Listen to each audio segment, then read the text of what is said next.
Student, ये आपका topic हो गया था work done in adiabatic process. अब जो टॉपिक है first law of thermodynamic apply to isochoric process.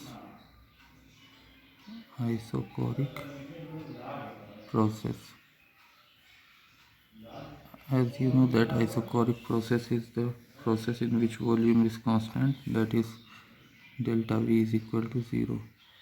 No volume change in this process. So work done on or by the system W is equal to P dV होता है P delta V। तो चूँकि delta V 0 है तो work done क्या हो जाएगा यहाँ पे 0। ठीक है, work done 0। First law of thermodynamic कहता है Q is equal to delta U plus W। तो Q इज इक्वल टू हो जाएगा डेल्टा U, यानी जो टोटल हीट सप्लाई होगी सिस्टम को, सिस्टम से सराउंडिंग या सराउंडिंग सिस्टम जो भी हीट सप्लाई हो रही है वो टोटल सिस्टम की इंटरनल एनर्जी और टेम्परेचर को चेंज करने में जाएगी। दैट इज़ आपको दिख रहा है delta U is equal to Q। So अगर हम टेम्परेचर चेंज की बात करें तो उसको कैसे निकालेंगे आइसोकोरिक प्रोसेस में। Q इज इक्वल टू, अगर हम N मोल लिए हैं गैस का तो NCV डेल्टा T। ठीक है, U की वैल्यू क्या होती है NCV डेल्टा T। तो यहाँ से हम निकाल लेंगे change in internal energy, that is heat supply to the system in the isochoric process. Next आपकी बात करें तो first law of thermodynamic in cyclic process. Cyclic process, as you know that cyclic process is the process in which system undergoes a change and then the system will approach to its initial condition। यानी एक बार system change होगा, फिर system change होने के बाद फिर अपनी initial condition में वापस लौट जाएगा। तो ऐसे प्रोसेस को साइक्लिक प्रोसेस कहते हैं। साइक्लिक प्रोसेस चूँकि स्टेट पे डिपेंड करता है, जैसे आपको दिखाया था मैंने इस तरह का प्रोसेस, यानी एक बार एक्सपेंशन फिर कंप्रेशन। तो ये एक्सपेंशन और कंप्रेशन हुआ, फिर इनिशियली ए पॉइंट से स्टार्ट हो रहा था, बी सिस्टम गया था, फिर बी से वापस जा कर के ए पॉइंट पे पहुंच गया। तो ये साइक्लिक प्रोसेस कहलाता है। अब इस कंडीशन में क्या होगा, साइक्लिक प्रोसेस में हमेशा इंटरनल एनर्जी सिस्टम की चेंज नहीं होती, change in internal energy is 0। तो Q जो यानी टोटल हीट जो जाएगी वो टोटल वर्क करने में जाएगी डेल्टा U प्लस W। तो so Q is equal to W, यानी जो वर्क होगा, जो टोटल वर्क है उसको करने में हीट एब्जॉर्ब होगी। ठीक है, इस सिस्टम के ज़रिए जो वर्क किया जाएगा उसमें पूरी हीट जाएगी ड्यूरिंग साइक्लिक प्रोसेस। तो यहाँ पे आप Q is equal to W देख रहे हैं। नेक्स्ट है first law of thermodynamic apply to isobaric process. Isobaric process पे first law of thermodynamic apply करें तो आइसोबैरिक प्रोसेस कहलाता है जहाँ पे प्रेशर कांस्टेंट होता है, यानी delta P is equal to 0, that is pressure constant. तो प्रेशर कांस्टेंट यहाँ पे है, वैसा सिस्टम हम कहलाएगा आइसोबैरिक प्रोसेस। जैसे कि हम पानी को बॉयल करते हैं तो पानी स्टीम में कन्वर्ट होता है, तो स्टीम में कन्वर्सन भी एक आइसोबैरिक प्रोसेस है, क्योंकि वहाँ पे प्रेशर नॉर्मल जो है एटमॉस्फेयर का है वो कांस्टेंट बना रहता है। इसी तरह से वाटर की फ्रीजिंग होना, जमना पानी का, वो भी एक कांस्टेंट प्रेशर प्रोसेस है जिसको आइसोबैरिक प्रोसेस कहते हैं। तो इस दौरान जो वर्क डन निकाला जाता है वो आपको पता है W is equal to P delta V, P dot D. ठीक है, तो अगर आइसोबैरिक प्रोसेस में वॉल्यूम V1 से V2 हो रहा है, वॉल्यूम में चेंज V1 से V2 हो रहा है, तो हम W निकालते हैं integration of V1 to V2 P dV। So हमको यहाँ से मिलेगा P integration of V1 to V2 dV। यहाँ से हमको मिल जाएगा P into V2 minus V1। ठीक है, जैसा कल हम इंटीग्रेट कर रहे थे PV2 माइनस V1। सो ये W की वैल्यू आपकी टोटल है PV2 माइनस V1। इसके बाद अगर हमको इसको टेम्परेचर के फॉर्म में चेंज करना है तो आपको पता है PV is equal to nRT होता है, PV is equal to nRT। So W is equal to क्या हो जाएगा यहाँ पे PV2 माइनस PV1, यहाँ से देख सकते हैं PV2 minus PV1। So W is equal to हो जाएगा nRT2 minus T1, nRT2 minus T1, that is the final expression of the work done during isobaric process. तो टेम्परेचर चेंज के respect में आप वर्क डन निकाल सकते हैं यहाँ पे। तो टोटल आइसोबैरिक प्रोसेस में जो हीट एब्जॉर्ब होगी वो सिर्फ वो दोनों कंडीशन पे जाएगी, एक तो आपकी इंटरनल एनर्जी चेंज करने में भी जाएगी, और क्योंकि टेम्परेचर चेंज हो रहा है तो इंटरनल एनर्जी चेंज होगी, और दूसरा जो वर्क है सिस्टम के ज़रिए किया जा रहा है वर्क करने में जाएगी। यानी दोनों कंडीशन अप्लाई होगी यहाँ पे, इंटरनल एनर्जी चेंज भी होगी और वर्क डन भी होगा सिस्टम के ज़रिए। तो यहाँ तक हो गई ये कंडीशन। आइसोकोरिक पे first law of thermodynamic apply किया हमने, आइसोबैरिक पे अप्लाई किया, साइक्लिक पे अप्लाई किया, तीन प्रोसेस इस तरह से हो गए। तो वहाँ से एक्सप्रेशन आपको ये मिला। नेक्स्ट आप देखिए फर्स्ट लॉ ऑफ थर्मोडायनामिक अगर हम अप्लाई करें ड्यूरिंग बॉइलिंग प्रोसेस, तो बॉइलिंग प्रोसेस में आपको अभी मैंने बताया बॉइलिंग प्रोसेस में क्या होता है, टेम्परेचर कांस्टेंट बॉइलिंग प्रोसेस में प्रेशर कांस्टेंट होता है। तो प्रेशर कांस्टेंट होने से जो वर्क डन आता है या डेल्टा डब्ल्यू जो आता है, या डब्ल्यू लिख सकते हैं, वो P डेल्टा V, क्योंकि ये बॉइलिंग प्रोसेस क्या है आइसोबैरिक है, आइसोबैरिक। तो P delta V that is P V final minus V initial. ठीक है। अगर मान लीजिए पानी से स्टीम में कन्वर्ट होने में उसमें लेटेंट हीट L है, तो Q इज डेल्टा Q जो होगा वो ml होगा। ठीक है। मास अगर m मास लिया है हमने उस सब्सटेंस का या उस लिक्विड का जिसको हम हीट कर रहे हैं, तो Q is equal to ml हो जाएगा। अगर जाहिर सी बात है अगर उसका टेम्परेचर चेंज हो रहा है तो कहीं ना कहीं डेल्टा U भी आएगा, तो delta U is equal to आ जाएगा U final initial energy final internal energy and minus initial internal energy UF minus UI। So अगर हम first law of thermodynamic apply करें delta Q is equal to delta U plus delta W। ठीक है। Delta U plus delta W, तो यहाँ पे आ जाएगा U final minus U initial plus delta U क्या हो गया P into V final minus V initial. ठीक है। ये चीज़ आ जाएगी। तो आप यहाँ से U final minus U initial यानी डेल्टा U भी निकाल सकते हैं अगर आपको सारी चीज़ें पता हैं। ठीक है। डेल्टा Q की जगह क्या रखेंगे ml। तो यहाँ से बाकी चीज़ें हम निकाल सकते हैं ड्यूरिंग बॉइलिंग प्रोसेस। सिर्फ हमको ये ध्यान रखना है कि बॉइलिंग प्रोसेस आइसोबैरिक होता है। ठीक है। क्या होता है आइसोबैरिक, तो ये ध्यान में रखना है। इसी तरह से मेल्टिंग, आप मेल्टिंग देख लीजिए। मेल्टिंग में क्या होता है, अगर हम किसी चीज़ को मेल्ट करते हैं तो सॉलिड मेल्ट होता है। सॉलिड मेल्ट होने के दौरान उसके वॉल्यूम में चेंज नहीं आता है, तो इसका मतलब ये एक आइसोकोरिक प्रोसेस है। आइसोकोरिक है तो delta V is equal to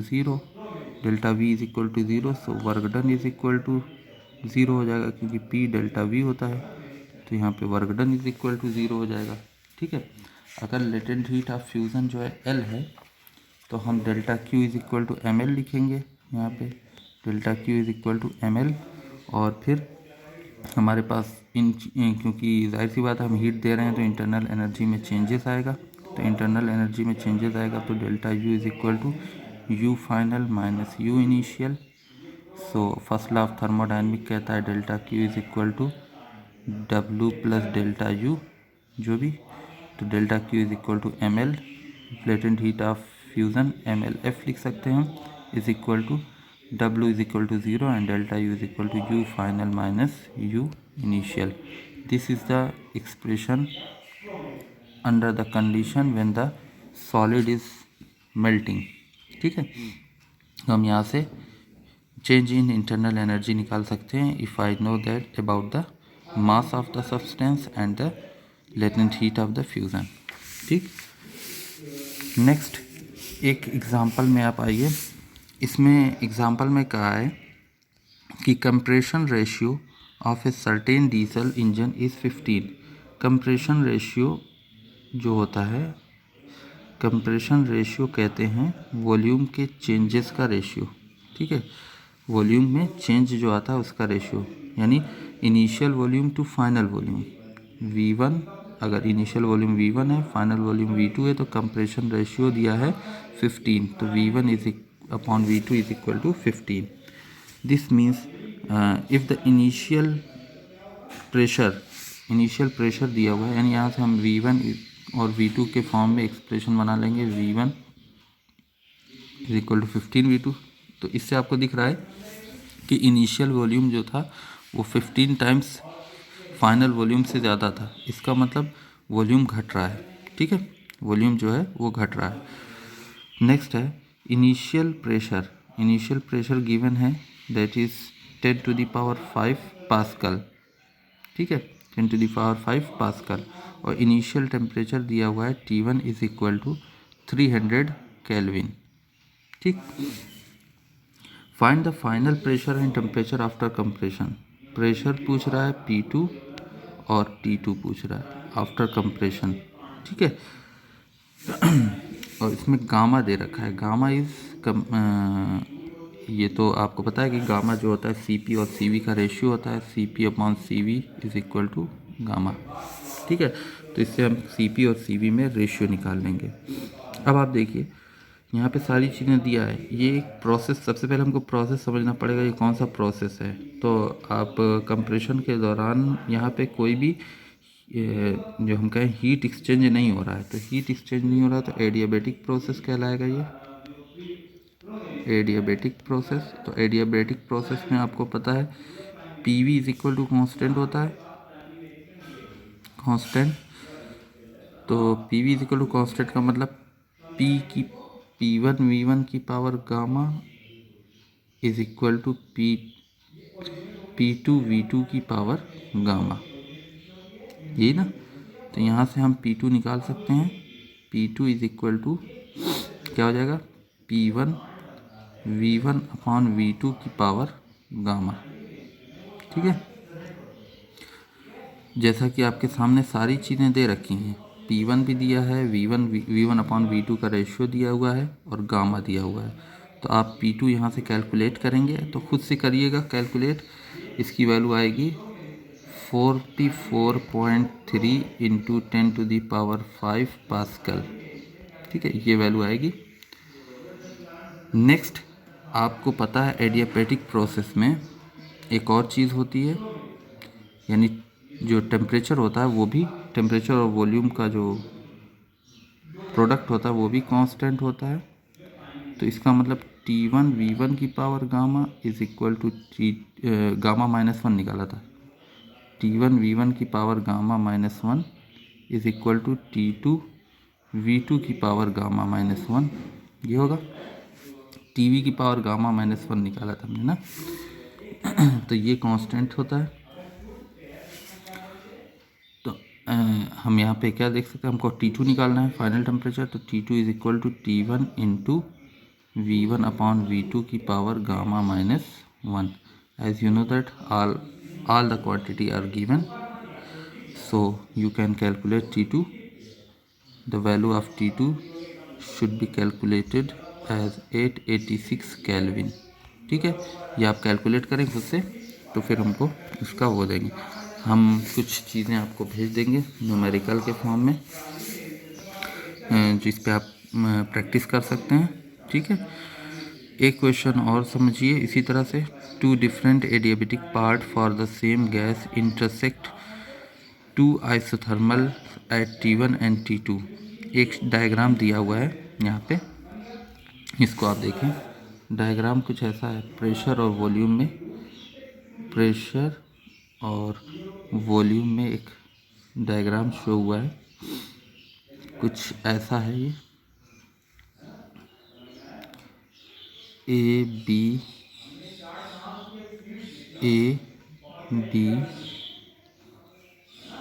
next ये आ रहा है इस तरह से, ये डी पॉइंट है, ये सी पॉइंट है, ठीक है। यहाँ पे टेम्परेचर T1, यहाँ पे टेम्परेचर T2, ठीक है। यहाँ पे जो ए पॉइंट है, ए पॉइंट से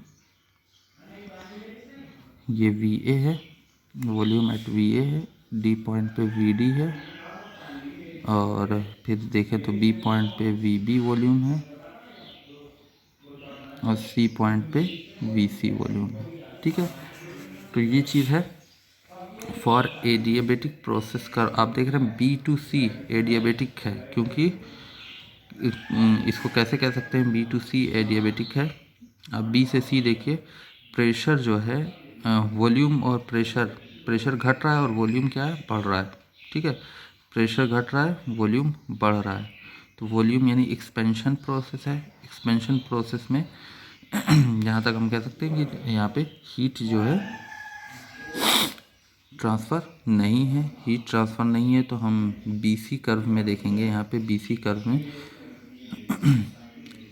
T1 VB की power gamma -1 is equal to T2 VC की पावर गामा -1।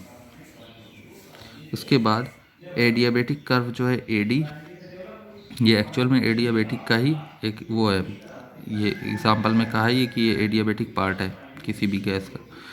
AD के लिए अगर हम देखें एडियाबेटिक कर्व, तो ये तो BC के लिए था। AD के लिए अगर हम देखें तो यहाँ पे T1 VA की पावर गामा -1, देख लीजिए आप वहाँ पे एडियाबेटिक के लिए टेम्परेचर क्या है T1, और से फिर D पॉइंट पर आ जाएंगे तो T2 और VD की पावर गामा -1, ठीक है। ये रिलेशन बनेगा, ये ऊपर वाला इक्वेशन 1, नीचे वाला इक्वेशन 2 बनेगा, ठीक है। अब हमको क्या करना है, उसमें हमसे पूछ रहा है how does the ratio VA/VD compare with the ratio VB/VC। VA/VD और VB/VC। अब आप देख रहे हैं VB/VC यहाँ पे है, VA/VD यहाँ पे है, तो हम क्या करेंगे, इसको डिवाइड करेंगे दूसरे को पहले से, तो 2 इक्वेशन डिवाइड बाई 1। तो 2 को जब डिवाइड करेंगे 1 से, तो VA/VB आएगा, VA/VB की power gamma -1 is equal to, यहाँ पे आएगा VD/VC, VD/VC की पावर गामा -1, ठीक है। इस तरह से आएगा। तो VA/VB is equal to VD/VC कह सकते हैं हम यहाँ से, सेम टू सेम। इससे यहाँ से कंक्लूजन क्या निकालेंगे, क्योंकि गामा -1 यहाँ पे भी, गामा -1 यहाँ पे भी है, तो जाहिर सी बात है पावर बराबर, तो इसका मतलब क्वांटिटी दोनों आपस में इस तरह से बराबर हो सकती है, पावर कट जाएगी। तो VA/VD इज इक्वल टू लिख सकते हैं हम डायरेक्ट, VA/VD, स्क्रीन से बाहर चला गया, VA/VD is equal to VB/VC। This is the actual relation that the question is about. VA/VD compare with the ratio VB/VC. VA/VD is equal to VB/VC, ठीक है। ये एक एडियाबेटिक ग्राफ दिया था जिससे हमसे इस कंपेयर पूछ रहा था, तो हमको वही फार्मूले लगाने हैं जो एडियाबेटिकली फॉलो होते हैं। ये देखिए जो इक्वेशन 1 और इक्वेशन 2 है, ठीक है। तो इसको आप लोग अपने से करें और बाकी हम क्वेश्चन देंगे।